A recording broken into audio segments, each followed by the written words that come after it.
All right, Phoneix pay system. I've been putting this video together for a few days, and sorry I've been taking so long. I've had some microphone issues. I have a Yeti microphone, and it seemed to work okay, and then it just stopped working. And anyway, neither here nor there.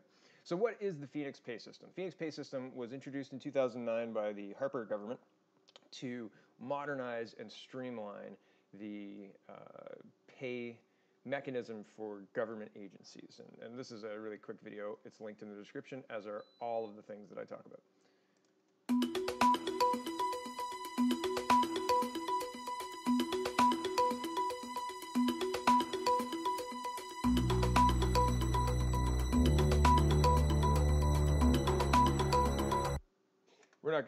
We're not going to go through that whole video. It's pretty basic. It's pretty straightforward. All right, so it was brought in 2009. It didn't work. People weren't getting paid. That's fine. Justin Trudeau decided that he was going to make this his own personal quest. He was elected on October 19th, 2015, and he said, we're going to definitely fix this. They set a date of October 31st, 2016 to have things fixed. This is Justin Trudeau in July of 2016, 2 years ago. We are working hard to fix the Phoneix system. The Minister Foote and her team are working very hard on this to ensure that this new system is helping and supporting people with the money that they earned. There are people retiring who aren't getting the right benefits. There are people who've gotten promotions that haven't been reflected in their pay, and there are a troubling number of families who are not getting their pay at all. We are working right away on helping the most vulnerable while we make sure that the system functions for everyone, and it's something that I have engaged in personally and tasked the Clerk of the Privy Council to oversee. We are making sure that this situation gets fixed for the families who are needing our help. And many of the public servants who, in their own jobs, if they had a failure like this, would expect to face consequences, are asking if heads are going to roll on the people who were supposed to implement the system. Could you also tell us in French as well, please? Right now, we're focused very much on making sure that we fix this situation, and we've brought on more support to catch up and to ensure that the folks who have pay coming to them get it. We're focusing most on the most vulnerable right now. There will be time to talk about lessons learned down the road, but we are taking this very, very seriously and ensuring that people get the support and the pay that they are owed. Yeah, very seriously. So the question was, you know, are heads expected to roll? Are people going to get fired for this, Mr. Trudeau? Please speak to us in French as well. And I mean, he didn't do either. He didn't answer the question. He didn't speak in French. He said, yeah, we're taking it very seriously and we're focusing on the most vulnerable of us. All right, so your question is irrelevant and I'm not going to answer it. Whatever. Okay, fast forward to August 2016. Tens of thousands of public servants still waiting for Phoneix pay problems to be resolved. This will be linked in the description as well. But again, the article outlines the huge backlog of cases, and kind of the process they're going, or not the process, the painstaking drawdown of numbers, basically, like, oh, there were 74,000 and now there's 72 and blah, blah, blah, blah, blah. Doesn't matter. You can read all about that down here. But the point is, in August, not fixed, not even close, and they knew it. Fast forward to October 5. This is less than a month away to the deadline. They still have over half of the claims to go through, and more claims are coming, but they keep blaming the previous, like they keep saying that these are pre-Phoneix problems, et cetera, et cetera, et cetera. This is 2016. Phoneix came in 2009, guys. These are excuses. Okay, this is 6 days before the Phoneix pay system was supposed to be fixed by the Liberals' own self-imposed October 31st, 2016 deadline, which is laughable now because, hey, we're in 2018 and it's still not fixed. But this is a little 2-minute interaction. And again, Trudeau does not answer the question. The questions are, well, she's going to tell you right now, but I'll let her tell you, and then I'll remind you after. Representative from PSAC. I'm a young worker rep for the Ontario region. I'm also a member of a bargaining team. And I have a two-part question. One, when the hell are we going to get paid? And two, when the hell are we going to get a contract? And it's a good deal for all of us, not just one generation. And why are we sticking with the Conservative mandate? I'm just so confused. Excellent. First of all, on the Phoneix pay system, we recognize there have been unacceptable challenges come through with that. People not getting paid for the work they've done. People not getting the recognition of either promotion or overtime. Things that have put people in crisis situations, in particular families, that have extenuated mental health challenges. I talked to a couple when I was out in Medicine Hat, actually, who were extremely distressed by this whole thing.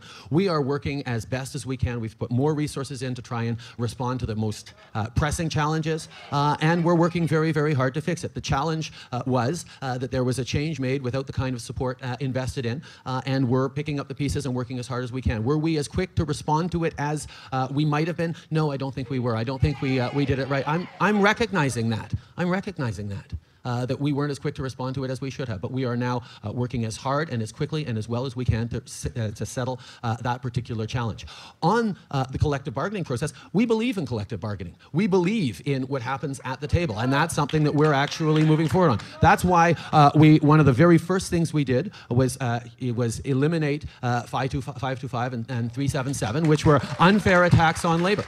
And we believe in the opening bargaining process, as was evidenced by Canada Post, for example. The government did not land on one side or the other. We forced the two parties to stay at the table, and they were able to work out a deal. That is the approach that we're going to take. We believe that collective bargaining and, as you say, the important element of thinking about solutions now, but also not on the backs of future generations, is that careful balance we have to take. And we're all involved in what is a difficult conversation, but a necessary one together, and that's the approach that we're going to take.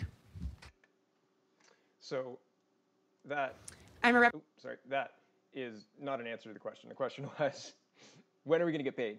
And when will we get a deal that's good for everyone, not just one generation? So Trudeau goes on to talk about collective bargaining. Okay, so this is 5 days before the Phoneix pay system was set to be fixed, according to Trudeau's government's own timetable. And, I mean, he didn't even speak to that there. He should have been saying, 5 days, blah, blah, blah, whatever. Okay, this is another 2-minute clip. This is on the actual day that they were supposed to have it fixed 2 years ago in October 2016. So this is a call-in radio show, 570 News. And you can see it's a public Facebook page, so you can see a lot of the comments. But people aren't happy, man. DP problem because she doesn't want them messing with her pay and then having it screwed up again. So she said she'll just take it from her taxes in February. She doesn't want them to mess it up again. She's so afraid they'll screw it up that she'll rather do it herself. Basically. Your mom's lost faith. I have too.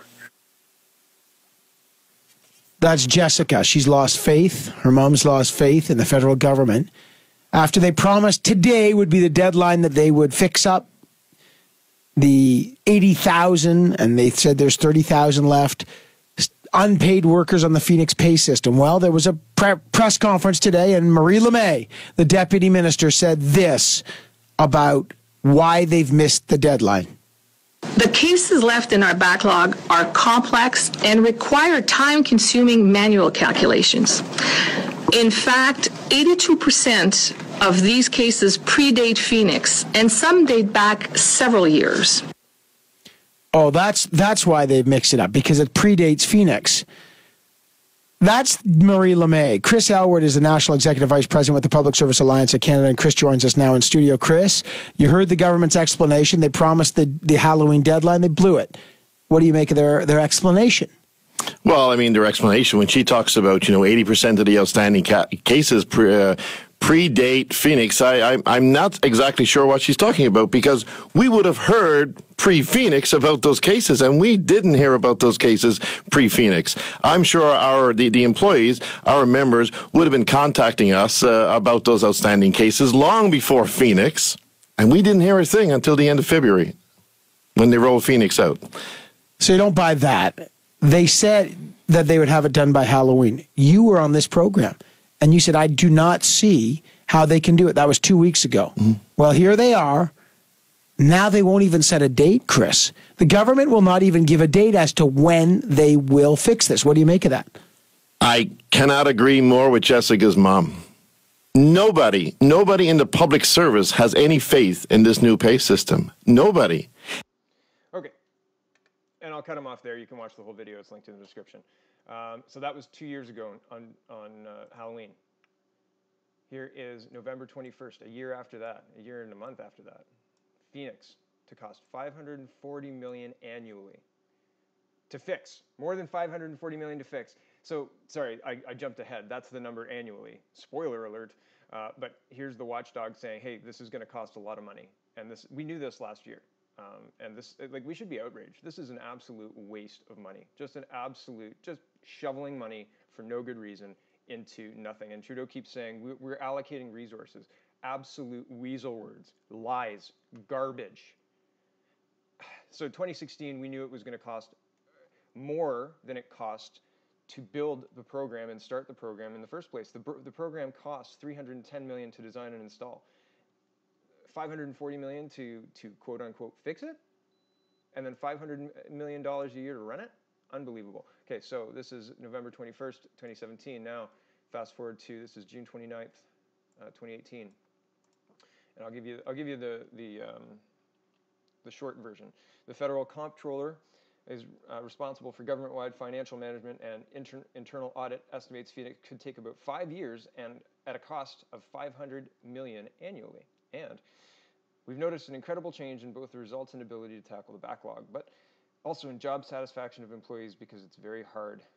It's kind of the weight of the world on the shoulders of the public servants who are trying to pay their fellow public servants. The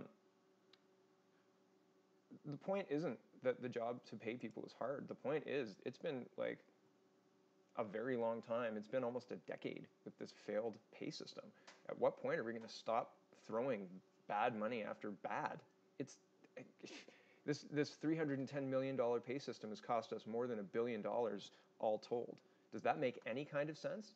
Does this prime minister seem like he's a person who is on top of things? Like he knows what's going on? Over and over, he clearly shows that every single file he touches goes terribly. 2019 cannot come fast enough. October 2019. Bye-bye, Mr. Trudeau.